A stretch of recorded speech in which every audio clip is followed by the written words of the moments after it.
Welcome to T21Mom. Hi, friends, and welcome to the T21Mom podcast. My name is Mary, and I'm your host, and this is episode 90. On today's episode, I'm talking with Meeka Caldwell, who is another rockin' mom and an author. And we're talking about her series of books about her son, Anayan, and being a Black family.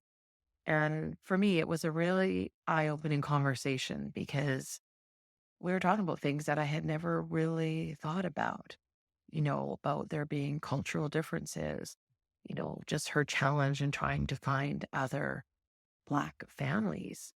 And I really learned a lot, and I really appreciate her sharing her books and her time with me. So let's go have a listen. Today on the T21Mom podcast, I'm talking with Meeka Caldwell. We met at the retreat in Washington back in September. Welcome, Meeka. Thank you. It was in September. It seems like it was, I know when I think about that time and me being on the scooter, sometimes it seems like it was so close because I'm still kind of getting through that ankle thing. So, my gosh, yes. So that was what I was going to ask you is how are you doing? Because I could totally commiserate with you because we've talked about it probably a lot on the podcast about my unfortunate incident and being on a scooter in a boot. I think it was 10 weeks. I don't even want to remember, to be honest. right. But how are you doing with the leg and everything now? It's getting better. It's time. I think, as you know, it just takes time. So like in physiotherapy now, so just working to walk without a limp.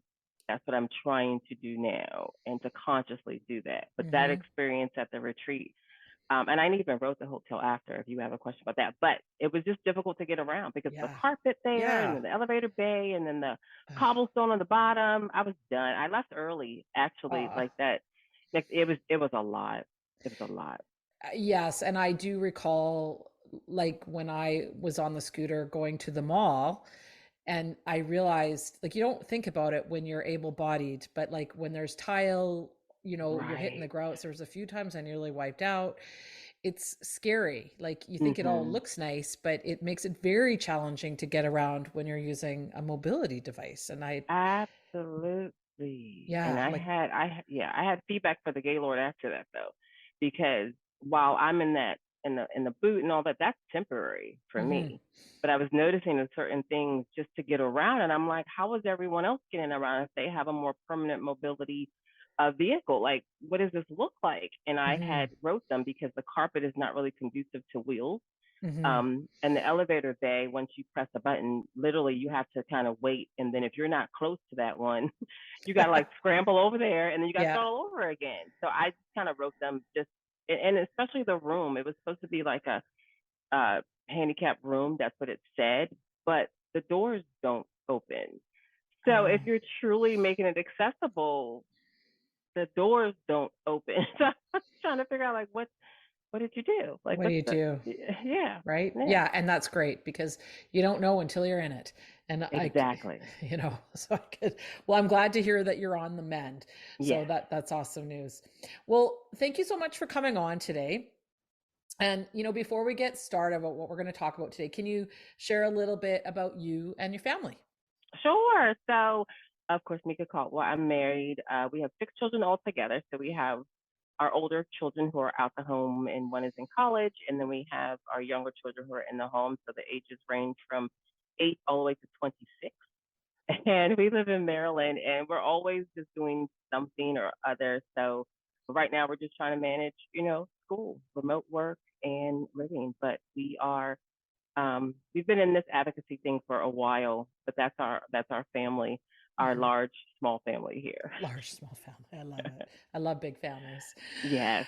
Yeah. I mean, I grew up with 3 brothers. I mean, kind of close in size, but not quite to your family. But, now, and my daughter is just an only child. So I kind of miss that, the having a bigger family and a little bit of the chaos at times. Yeah, it could be because, when it's quiet, you're just like, okay, you can take a break and rest, but then you are looking for that noise again. Like you are looking for things to be busy again. You can't help it. That's just how it is. So it is. Yeah. Yeah.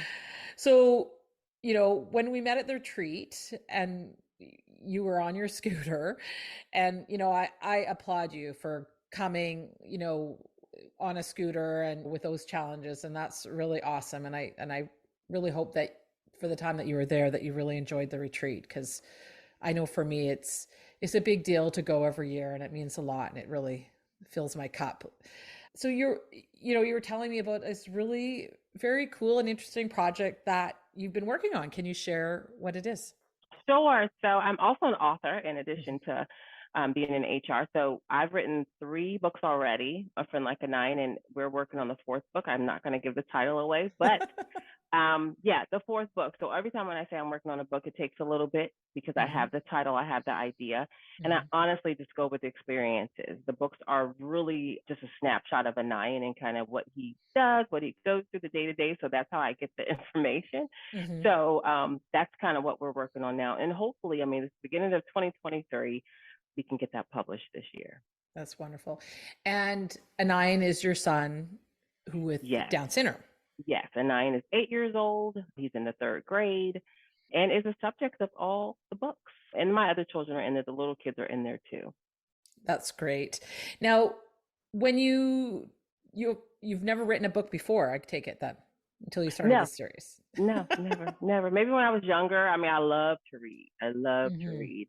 And of course, when I'm younger, I'm writing my own little stories and things like that, but never to the point where I had anything published. So that was brand new for me. Oh, that's a huge undertaking, and kudos to you. So you wrote your first book, A Friend Like Anayan, and I love that name. What motivated and inspired you to write this book? So, like we said, Anayan is 8 years old. Anayan has Down syndrome. And when he was born, I think I was just trying to figure out kind of what to bring. Like usually when we have World Down Syndrome Day or Down Syndrome Awareness Days or something like that, we go to the schools or we go to educate, we go to just share. And I noticed I didn't have any books that represented him. No books with Black children, Black families, even the books that were written by parents, those educational books or things like that. And I just saw like, wait a second, there's something missing here. And I want to be able to go somewhere for him to be represented. It was very important to us. So after not seeing that, and especially not even any books with Down syndrome, period, like any children's books, it's very difficult to find. There are some, but they're scarce, So after noticing that and just also noticing lack of representation, that's why I had the idea to write the book. And I wanted to write it to share, right? I wasn't thinking, oh, let me write this book and it's going to get published and I'm going to be on Oprah's wish list. I wasn't thinking any of that. I was just like, let me find something so he can have something for himself. Because I said, if nothing ever happens, he'll have his book. You know what I mean? He'll have something to bring in. And that was what it was. And I had the thought a while ago before I even wrote the book. But it's the thing, like you said, I'm not an author. So it was trying to figure out, like, how do you even get this started? How do you write a book? How do you get it published? Who do you talk to? What resources do you need? How much does this cost? All those things were always in my mind.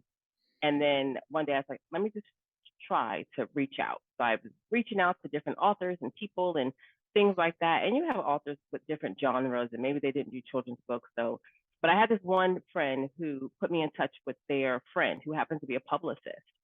No experience in children's books, but he heard my story and he's like, I just want to help you. I want to help you go through this path. I want to tell you what to do.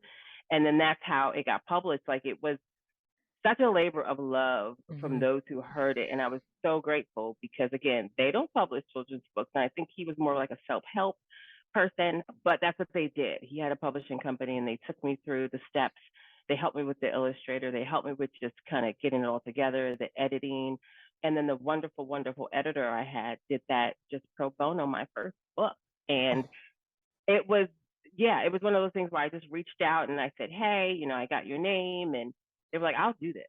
Like, I'll do this for you. And I'm like, wow. And so they're the editor of my next book. So of course, they're getting compensated now. But it was just really people coming together to say, I love your story. I want your story to get out. This will help so many people. And it also had people notice when I mentioned the fact that there was a lack of representation. They would go, oh, you know what? I never thought about that. And you're right. Like, I never saw a book, TV, magazines, and that was where all the lack was because I remember when they told me about his diagnosis when I was in the geneticist's office, and I remember looking at them and I remember thinking, okay, well, what do I need? What supply? Like, what do I need? I don't know anything. And I Mm-hmm. said, well, do you have a family, specifically a Black family? Because I do believe the experiences are different that I could meet. And they said, no, we don't have any family. And this is in the DMV. And I'm like, wait a second. You don't have any family? And they're like, no, we don't have any family we can connect you with. Nothing. Oh my gosh. So, right, that's what I said. Just Like, like, how wait can a that second, be? how can that be? Right. So, but even after that, after Nine was born and all these things, I sent pictures back to that same office and I said to them, like, if you have anyone that's asking for the same thing that I did, you have a family now. So you can definitely Wonderful. direct them to me.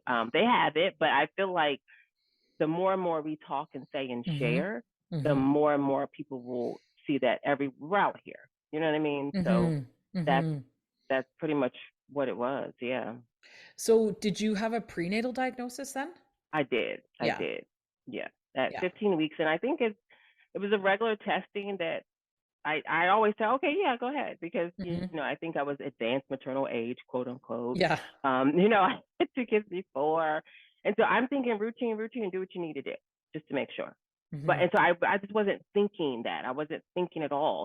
Of And course. again, yeah, because and they tell you, that we're gonna test for, Down syndrome, we're gonna test for this, we're gonna test for that. They give you like the whole list of genetics, and so you're just like, okay, cool, you can test for it all. But I think I just didn't think at all that that was going to be the diagnosis, Mm-hmm. especially because I'd never seen a Black child with Down syndrome. I don't think I thought that it couldn't be. I just Mm-hmm. wasn't thinking of it at all. Mm-hmm. Um, and so when I got the diagnosis, it was just like, okay, now what? Now, and because I Mm-hmm. didn't see anybody, I'm just like, now I got to go find my people. I got to go figure this out. But it was difficult because of how the diagnosis was delivered. I think a lot of parents that I talk to have this Mm-hmm. similar story about how it was delivered, and they're saying, "Oh, hey, you can just abort. Here you go. This is the option," and that's like the first option they gave me. Oh my gosh. Yeah, and his picture was on the screen, and they're giving me, and I'm like, this is. I just want to know if I could still breastfeed. I just want to know if I could still, if there's any particular crib I need. I just wanted to know, what to know. I didn't. Yeah. That's not the information I needed. And they give the information solo just with that. They don't give any other information to say, Mm-hmm. well, hey, these are the support groups. This is this. If Mm-hmm. they don't give any of that, because I feel like it's delivered with such a sad way that Mm-hmm. it's just shocking. And you're happy, you're pregnant, you have a baby, and they're just the faces were just sunk in, and it's just like, we have to tell you. And I'm just like, okay, like, where's the bad news? People, I Yeah. don't see anything yet. But you don't know that until you kind of get into it. But I think, Mm-hmm. the community has been working to change how those are delivered, Mm-hmm. especially because that's very important for students that's coming in and training, and for doctors to understand that give parents all choices. You know what I Yes. mean? Tell them all the things.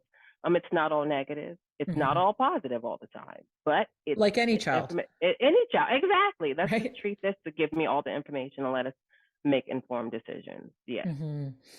And I like what you said about, there wasn't any representation, like you couldn't find anything on with Black children. And when we had talked previously, I began to think about that and I thought, you're right.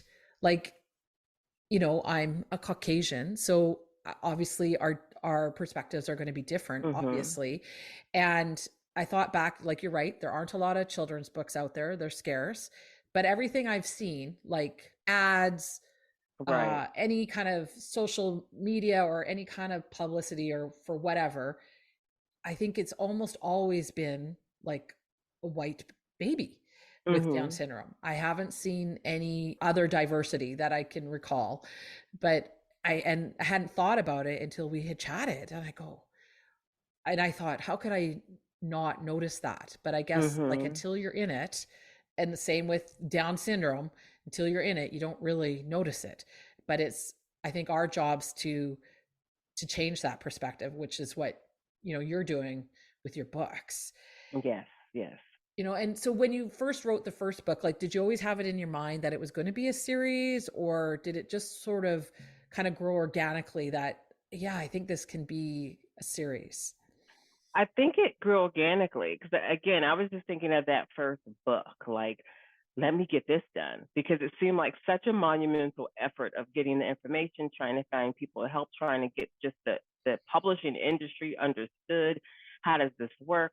So I think I thought like the first book, but when the first book was received well, and I realized the first book was literally, it was him and so many things that he does in school and at home and experiences with his sisters and friends.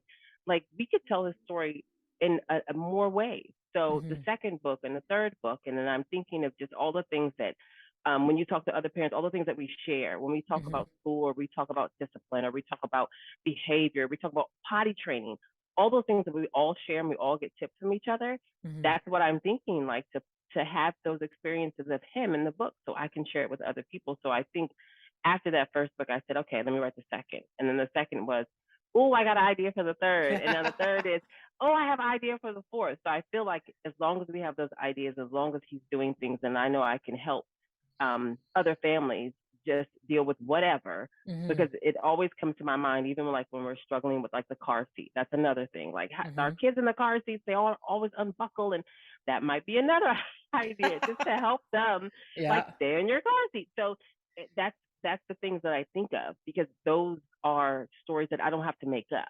You know what I mean? These are just those life stories that you could just write down on paper and try to get them to where school age children can understand them. And what I liked about the books, which are wonderful, is that it's representative for every child or any family with a child with Down syndrome. It, it doesn't have to be about race or what have you. It's for anybody, but it's nice to see that representation and to like see your families in the books. And I just wanted to comment that I really loved the illustrations in the second and third books. They're awesome. They look like your family. I thought they were like really well done. So that's awesome. Yes. And shout out to my illustrator, Cameron Wilson.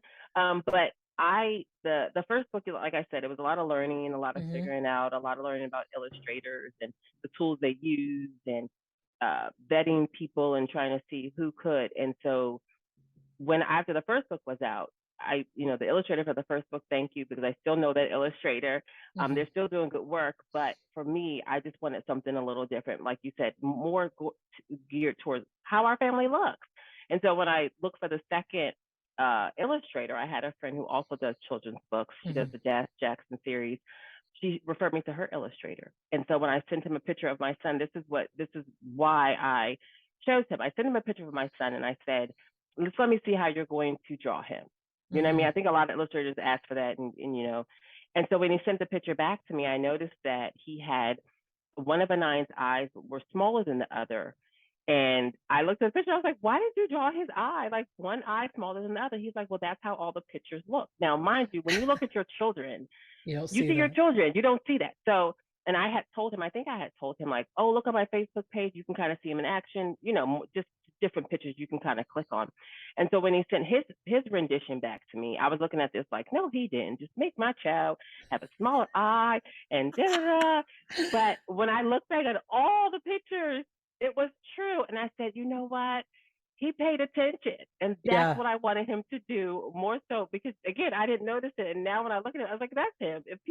Because I see it every day. But the fact that he noticed that, the fact that he put it in there, the fact that he didn't erase it, the fact that he made him all him, and whatever things that he had, he made him him and he kept it. He didn't think, oh, well, mom might not want to see this. He said, this is who she gave me. This is who I'm going to draw, and kept it true to reality. And that's when I said, okay, that's it. You got me, because you're a professional and you see those things as an illustrator should, that I don't see. So that's what I wanted in the book. Yeah. Oh, that's so lovely. That's really wonderful to hear. Now, you sort of mentioned like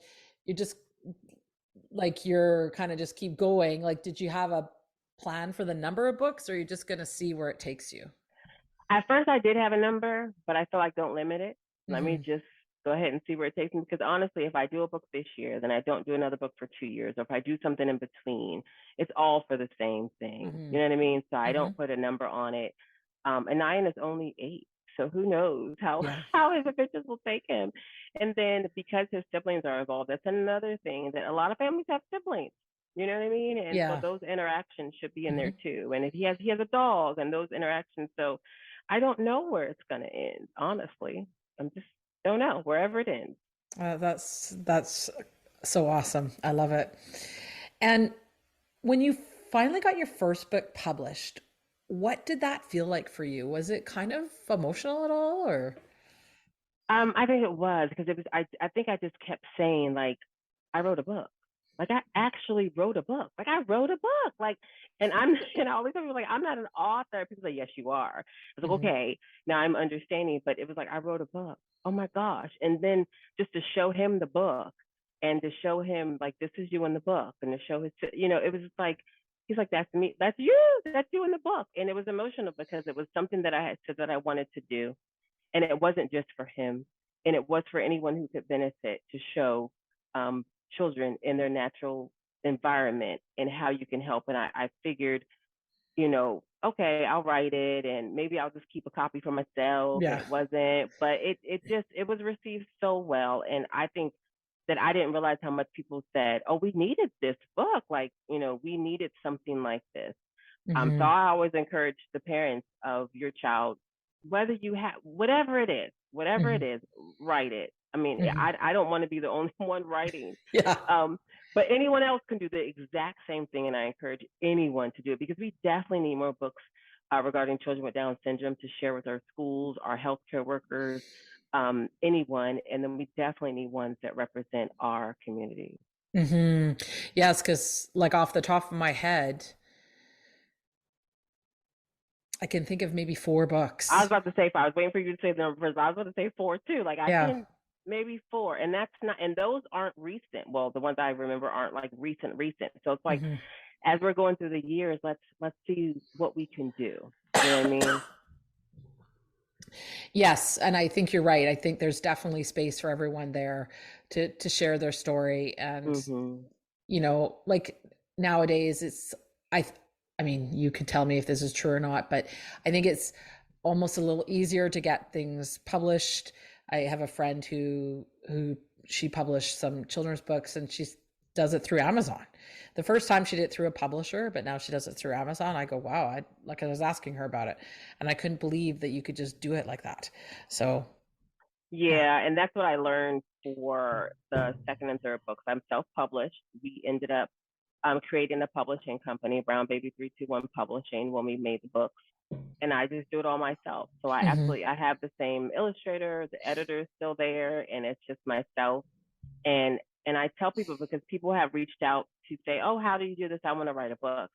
Um, and if you want to go to publish a company, absolutely, that's your choice, but you can Hmm. do it yourself too. And you can make a company out of that if you want to do anything else. But it's not as hard as I thought it would be. Hmm. Um, it's actually very simple. And for any authors, I just say, just get your story. Once you get your story, don't worry about anything else. Just get your story, and then the rest will come. Like it's not that hard to do. So I'm like, everyone, just let's write a book. We can have a book writing conference, but yeah, it's easy. It's pretty easy. That is really cool to hear. So maybe that could be another project I could delve Yeah. into. Yes, you can. I've had a few ideas swirling in my head. So you're a Black woman, and I know you've said that one of the main reasons you decided to write this book was because when you went looking for books with a child like Anayan, you couldn't find any, that there was no representation. How did this make you feel? Um, thought of last, excluded because Hmm. you're trying to figure out when you see something missing, you go and find it. But it's Hmm. like obviously someone didn't see anything missing, so we don't have those books to share. But it also made me feel empowered because sometimes it's that voice that, is the loudest that gets things are able to get things done. So I just felt honored to be able to have this idea and have the book and write it and Hmm. publish it. But it did make me feel like confused, like, wait a second, because I know that, I've met families since then, of course. And so I'm trying to always figure out like where is that gap? Where is the reach out? What is the community doing? How are we embracing our families? You know what I Hmm. mean? And early on when I think it was just like Facebook. We did something for World Down Syndrome Day where we did like the colors of Down syndrome, and there was a video on Facebook. I think it's on our old page that showed just different cultures. and Mm-hmm. how they have children with Down syndrome. So you might have someone in a different country. Mm-hmm. You might have someone on a different continent. You might have someone with a different religion. If you have someone, you know, and there's all different things in different communities. It might be stigmas, or it might be just like the resources of where you are. I've talked to parents that have been in Japan. They Mm-hmm. might be, you know, expats in Japan, and they've said, oh, you know, it's completely different here. Like they don't really have anything where Yeah. I am that my child just goes to school, but I have to find X, Y, and Z. And it's been really interesting to figure out, you know, just around the world, how are we dealing with this in our different communities? Mm-hmm. Um, I've met someone that lives in, I believe, Ghana, and she's, Mm-hmm. you know, helping people in her community educate and give resources and celebrate. And so you always look at that and wonder here, you know what I mean? When we have a Mm-hmm. lot of diversity, then why is it missing, and what does this look Mm-hmm. like?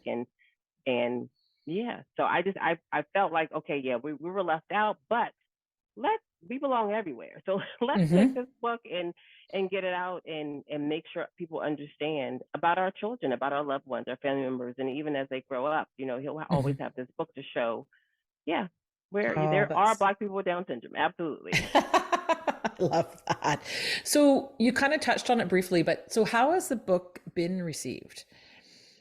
It's been actually received really well. I think when I was first doing the first book, I would like post on social media and say it's coming, and then when it hit the shelves on Amazon and all those other places, it was really received well. I was able to do a few podcasts with doctors. I was able to join in on talking to medical students, Mm-hmm. just giving thoughts and opinions. It's been really, really good. I think this last year, the pandemic, it was kind of quiet Mm-hmm. as everyone's dealing with everything. But I feel like I'm ready to get back in to try to do that fourth book and talk to some more, because I think it's just an education thing for up and coming medical community too. Mm-hmm. And also for the current ones that are here. I mean, I always like to just drop the book off places. Mm-hmm. Like if I'm in the doctor's, I'll just drop the book off, or I'll just drop a card off, or you never know what families are in there. But I think it was received really well, more than I thought, but Mm-hmm. it got spread around so much. And I love it, because when I go into places and see it, and I remember I was doing a vending show in my local community. It's like a community thing, you vend, and a little girl came up to me and she's like, oh my gosh, I saw your books in the doctor's office. Now, I don't know what doctor she went to. I don't know anything, but I was Yeah, just like, my heart was warmed because she remembered the book, and she that's came up awesome. and it was in her doctor's office. And I, you know, not like I knew her, but I was just Yeah. like, oh my gosh, it made it to your doctor's office. Or I think I had a coworker actually share the books with the library that it wasn't even in my state. I cannot remember the state, but the fact that it's spreading like that, I love it and I appreciate it. And that's what it's meant to do.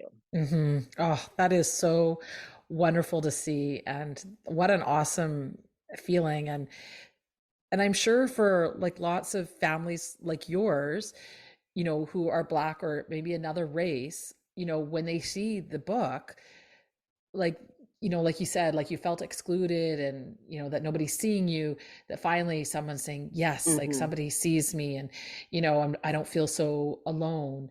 And like you said, I think we all have a story to share, Right. you know, and sometimes like people have more of the gumption to go and do it, like yourself.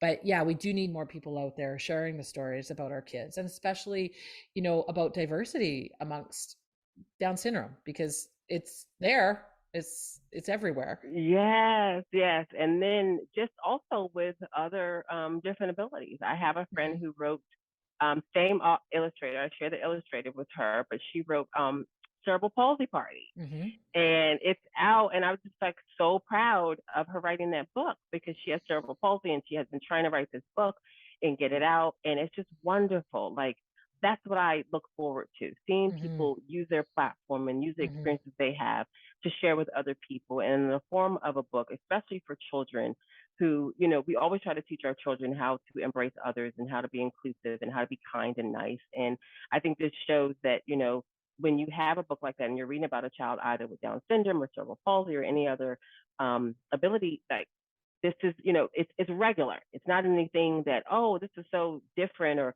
I Mhm. don't know how to react, or I don't know what to say. These are things that will help our children communicate and how to understand people that might be a little bit different than them, but may just need some assistance, or, you know, how do you approach and how do you be comfortable? And this helps parents too, because children are way more inquisitive and sometimes Mhm. kinder than adults. So Yep. they teach they Mhm. teach the adults. So Mhm. I'm just, when I see books like that and I see people who are taking that initiative and who have that ability to do that, it just makes me so happy because I'm buying the book and I'm sharing your books and I'm anything that I can do so that we can just go around and make sure that it's out there and that people see it and people understand. Yeah, that's wonderful. And I know, like, just in our Down syndrome community, like, there's always like a general like lack of representation in mainstream media, and but people always get excited when we see our kids in the mainstream media. But like I said, like, I don't often see cultural diversity in that. So Hmm. hopefully, with your book, we can start shifting that narrative a little bit. And like we said, Down syndrome's everywhere. It's not Right. just the Caucasian kids that have Down syndrome, right? Right. Exactly. So, like, for me personally, I'm a single mom by choice, and having a child with Down syndrome, it was easy to feel isolated, like you said, as I didn't know anyone similar to me. And so you mentioned you felt this way at all. Like, was it challenging to try to find other Black families with a child with Down syndrome? Like you said, that the geneticist's office, they knew no one, which I find hard to believe, but Right. you know, Me too. Yeah. It honestly, after that, I think I researched a little more and eventually found a wonderful online community. There's hmm an African American families of children with Down syndrome on Facebook, and I think I found them first. I think I was just Googling. hmm And that was online. And then it was just like, the sun opened up and it was like, hmm oh, it was thousands of families. So yeah. that's where I first found other Black families, but also my community. I think after I had the diagnosis and I realized that there was just a gap, like I'm not seen, I feel like I was alert more when I would hmm see people out and I would hmm see and I would think, I think they're a child with Down syndrome. Let me go and say hi. And it's one of those things where you just kind of come out of yourself because you're just hmm thinking, I don't want them to feel like I did. Like, hey, we're both here. So I would do that, but I think it took just a second, and then I found the online community. I think more and more when I just networked and hmm try to find people, I did more. And then ironically, the when I was pregnant with him, I actually was working for an organization that supported people with disabilities on federal government contracts hmm for employment. And so it was so ironic because I'm like, well, wait a minute, I know there's a lot of families probably here, but it was just all those connections that eventually were made. And then you find the community, and then you realize maybe some of the challenges or things like that, and that's where you try to lend your energy after that. But yeah, it didn't take me long because I was looking. So I did, I did find, yes.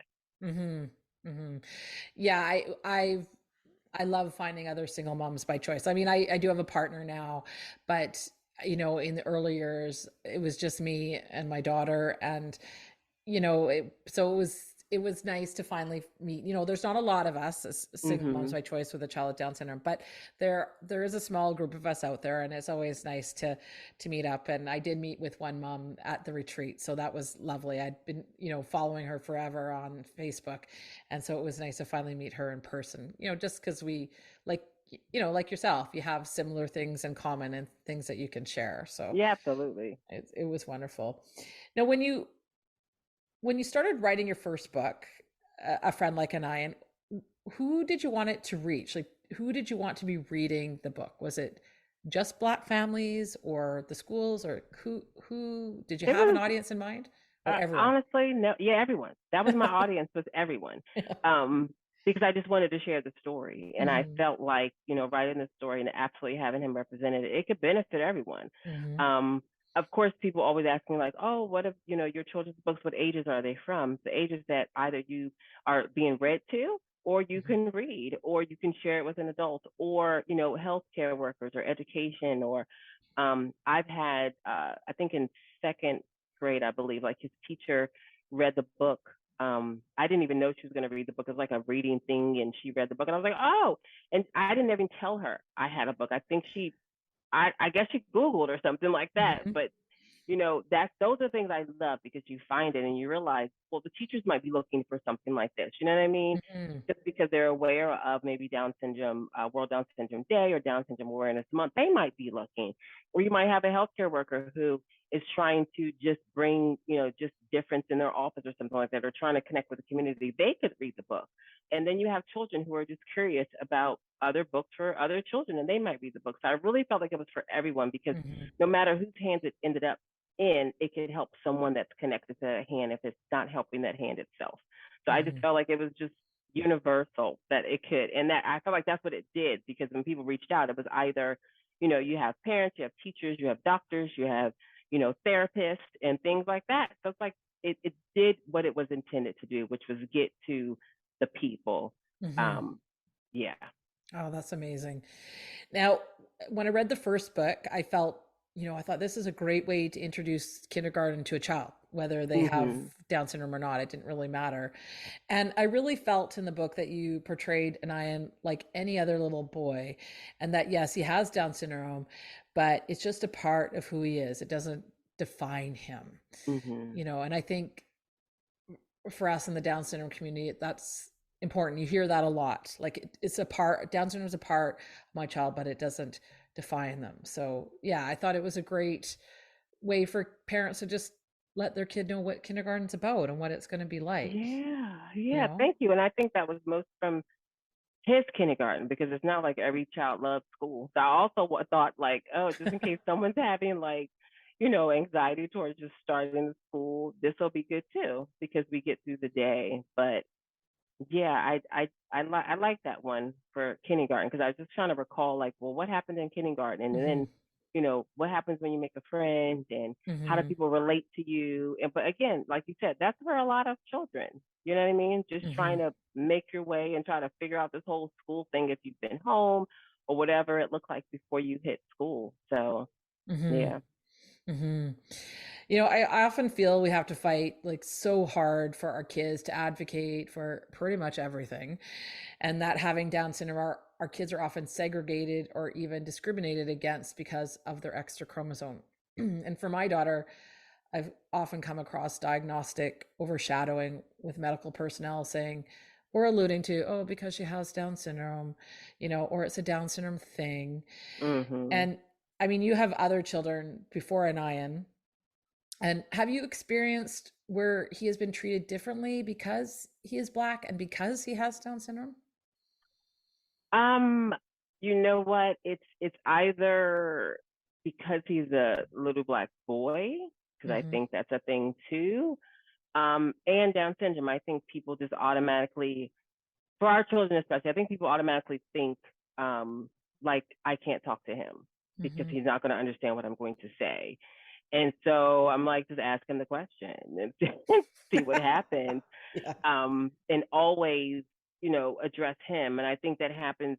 I think for him having Down syndrome, I think that happens a lot when when you go into the healthcare facilities and they tend to say, "Oh, mom, so what's this and what's that, or what's he doing?" And I was like, "Let's go ask him." Like even though Hmm. let's figure out, let's start that communication because he definitely understands when people either address him or don't address him or try to ignore him because he will do the same thing back. So it's one of those things where that happens. But I also see in the school systems where people may not see it as much or people may not understand it, but there is, when you have a black child in the school system, and let's say it's a behavior thing, I do believe people look at that. They look at the fact that he's black, they look at the fact that he's male, and they look at the fact that he has Down syndrome. But I do sometimes believe that black and male comes first because there's just inherent racism in the school system and how we do things that Hmm. I don't think people see up front. So when you hear about them trying to, if it's a black male, them trying to, oh, he's suspended for 5 days or fighting, or they're never trying to address anything underlying. I think it's just an immediate judgment. Hmm. But that's how I have to focus because he's going to grow up, and at times we know the history now of our country and of racism. And then when you see a black child, and let's say he might not be fully verbal, and you're trying to ask or trying to get commands and things like that, people might mistake him for doing something bad or for ignoring or for having some type of attitude And because they're looking at that Black male. So they're already having assumptions and bias already. And then top that off with the fact that he has Down syndrome. And then it's a whole nother thing because you're not understanding just the intricacies that it takes, or maybe the attention that he has to give you, or maybe the speech that you're trying to get from him in any particular situation. So I think that happens often, but in the ways that sometimes we can't see, like I said, especially in the education system.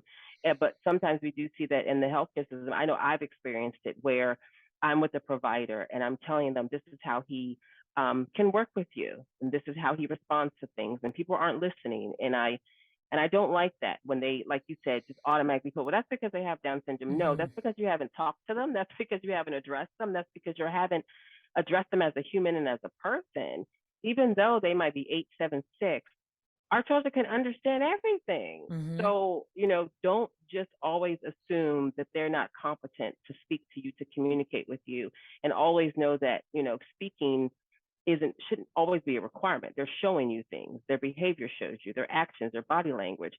So we have to lean in a little bit more, but that's how we as families and parents have to do. We have to watch those who interact with our children to make sure that they feel empowered too, because that's how we have to grow them up. I'm the voice now, but Anayin's going to have his voice, and he's being taught his voice. And I want him to understand and learn that. But it happens now as he's seen people, how they address him and how they look at him and how they ask him questions. And he gets upset if you don't ask him what you're asking someone else, or if you don't address him. And right now he's stuck on, he has to be called his full name. So I'm wondering, like in school, I wonder if he's doing it, because I can't say, oh, hey, sweetie, hey, it has to be Anayin Caldwell. And I'm like, what? That's the full name, not just Anayin. But even if I say, oh, good night, baby, he's like, no, baby, Anayin Caldwell. I'm like, okay. And that's been happening for the last couple of weeks. So never know if that might be in a book, like call me by my name. But that's been happening. But that just makes me think he's aware of himself. He's aware of how people address him. So it could have happened that someone was saying something to him. He's like, no, I'm just going to tell them my name, because that's better. So you just never know. But yeah, I have had situations where it's either both or separately, but it's all noticed. And he's also got quite a cute nickname that you guys call him.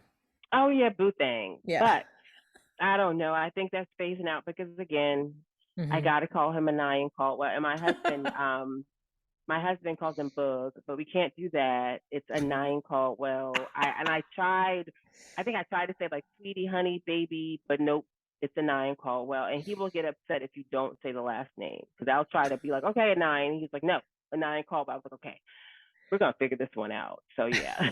So funny, because usually when you're called by your whole name, it usually means you're in trouble.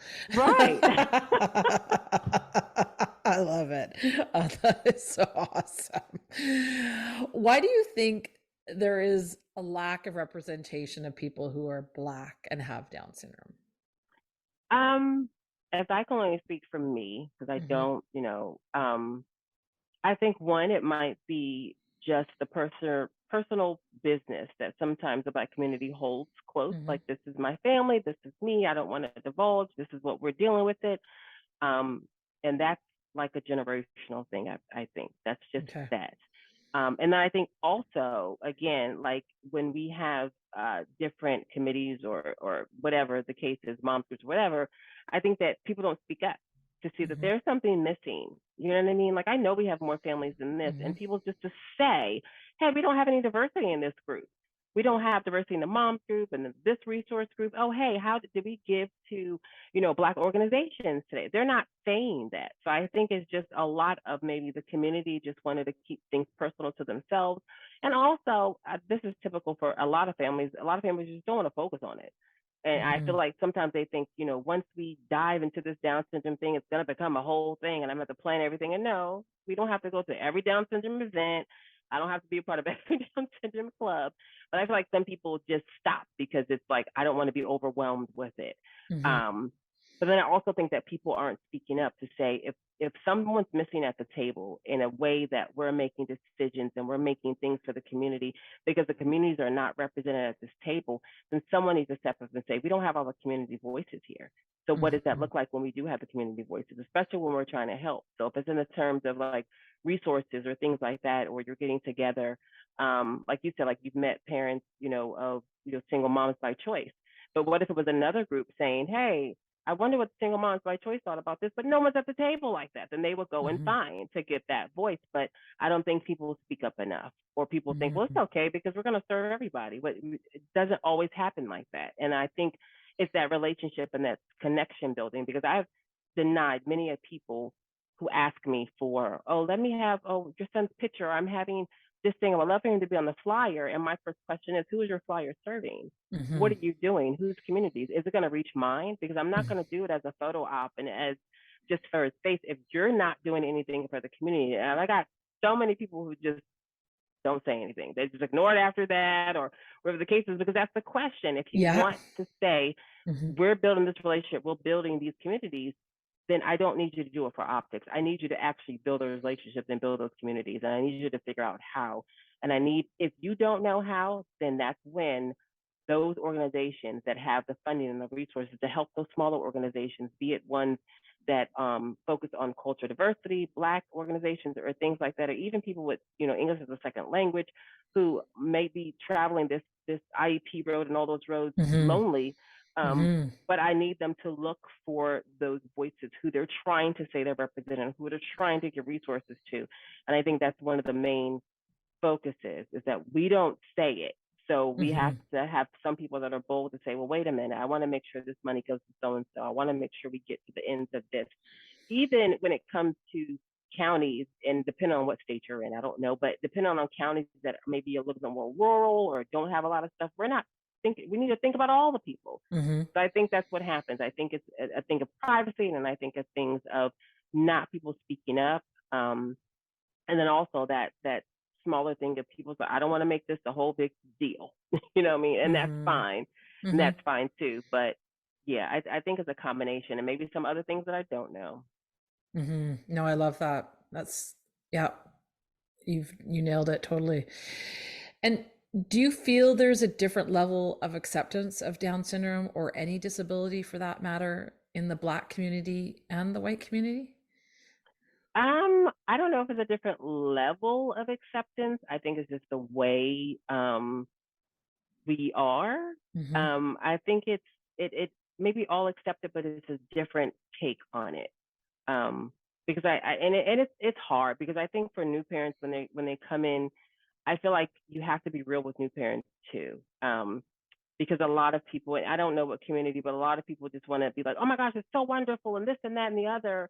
And some people are like, well, not all of it's wonderful. So we got to be honest with that. And it's not always rainbows and butterflies. Yeah. And that's like that real voice that has to get. But I think that's shared with all communities, that you try to be that reality piece in it, but also understand that it doesn't mean you give up, and that's the worst thing ever. Is just you understanding there may be challenges for some that it's not for others. But I don't know about the acceptance piece. I think it's just how it's received and how it's handled is different, and how the reach out is different, and how the networking is different.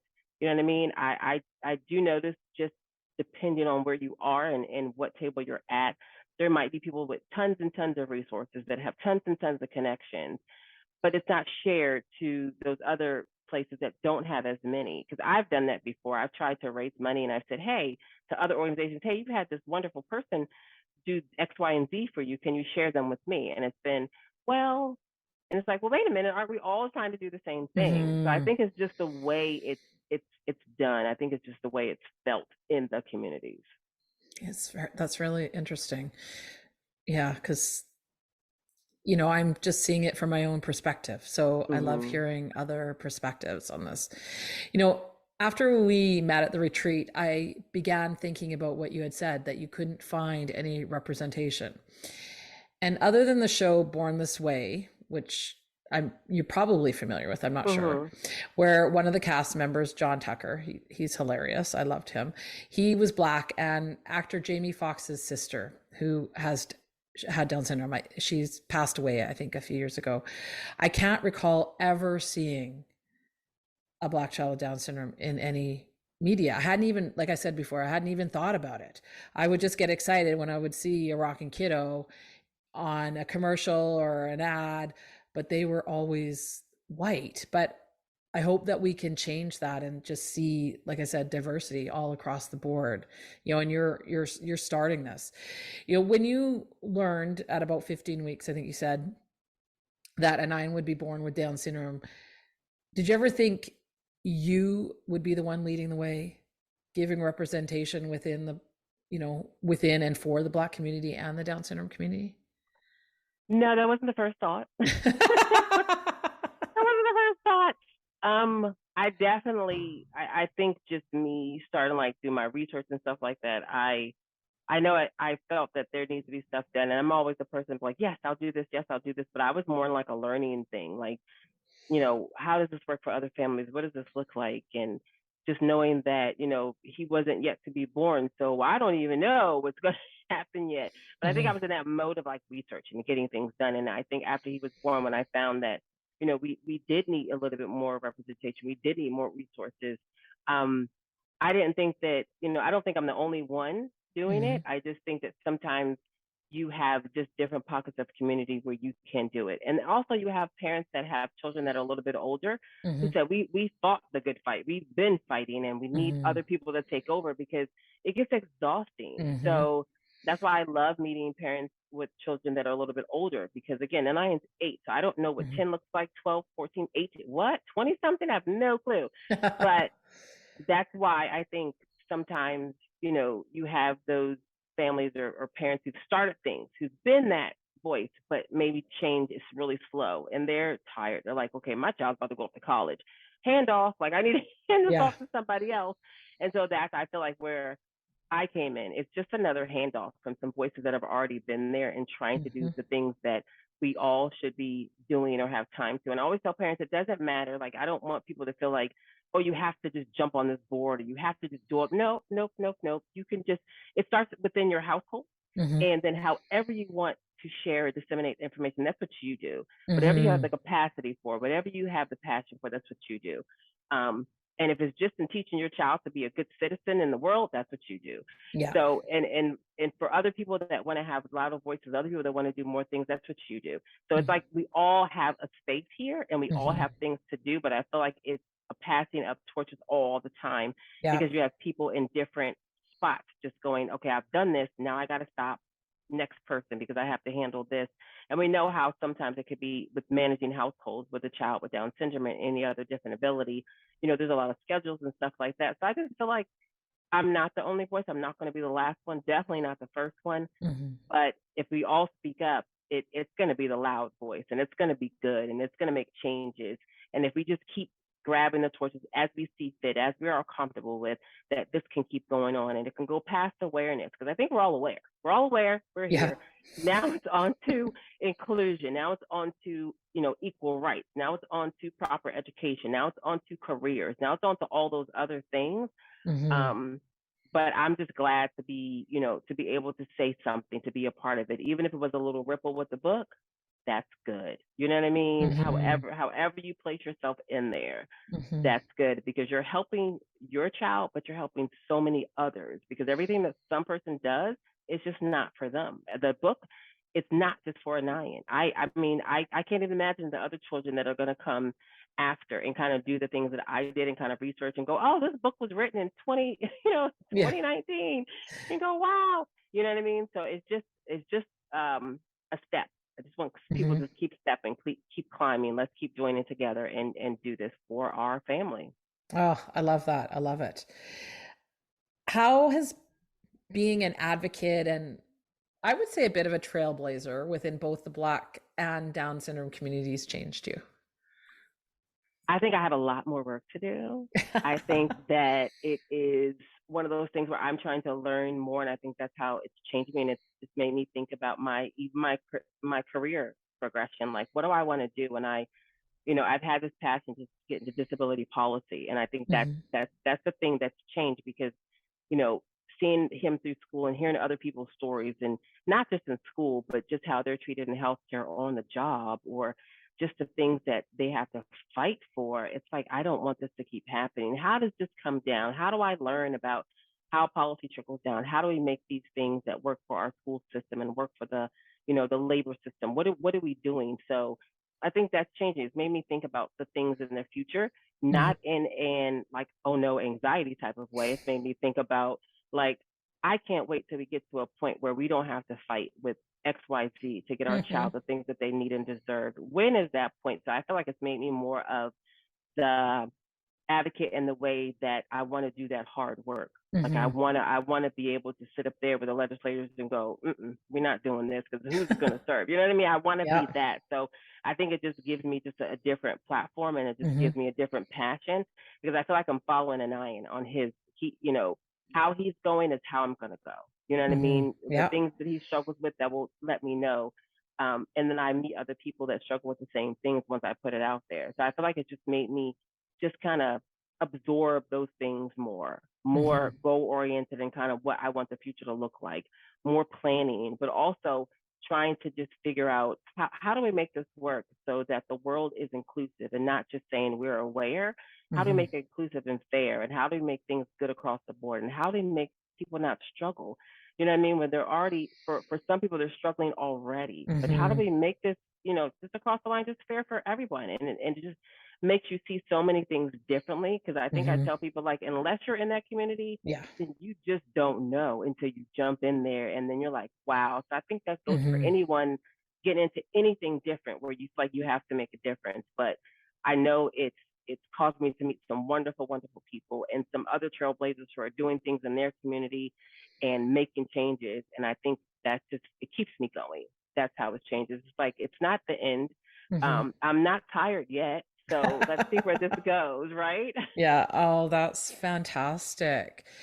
What are your hopes and even your dreams for your books? I think you've kind of touched on it here and there, but yeah, honestly, I would love to get a good series, and I would love to get like a cartoon. I would love there to be some more inclusivity in that. I would love to, we're anywhere you sell books online, but I would love to finally walk through a Barnes and Noble and see it on the shelves. I would love for there just to be, so much education in the books, and I want to be able to partner with those experts like speech therapists and OT and things like that, to add those in the books, because that's part of the lives of many of our children. And those educational specialists, I want to add those on the books, because that's just real.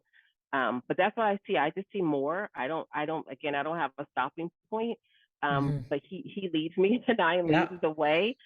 So I don't know. I see great things, but for him, I wouldn't mind something like a cartoon. I wouldn't mind something different, so we can actually see the movement. We can actually see our children going about the world, and it could be a story, and it could be a regular thing. But I just imagine, like, oh my gosh, so many things that you can learn like that. Because as we're doing the books, and we all know how hard children are in education. You have to bring the skills in a different way, possibly math, reading, whatever. Can you imagine how many other people that would help? Not just kids with Down syndrome, but just how we teach kids today. I think we've learned during the pandemic that they don't need all this extra, millions of hours of school.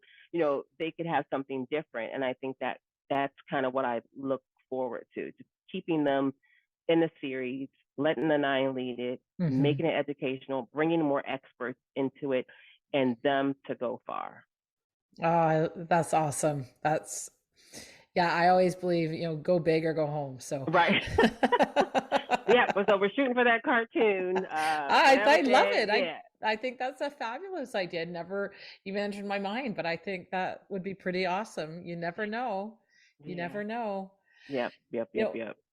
For me, and I'm sure for you as well, I don't want others who are in our community to feel alone. And one of the wonderful things about your books is that Black families with a child with Down syndrome can realize there are other families just like theirs out there, and that your book is, as I said, fantastic for any child that is heading into kindergarten, and even the subsequent books. Like, anyone can read them, and it's awesome that your teachers and Ian's teachers were reading them and sharing them with the class. I mean, that's really fantastic. And Meeka, where can people find your books?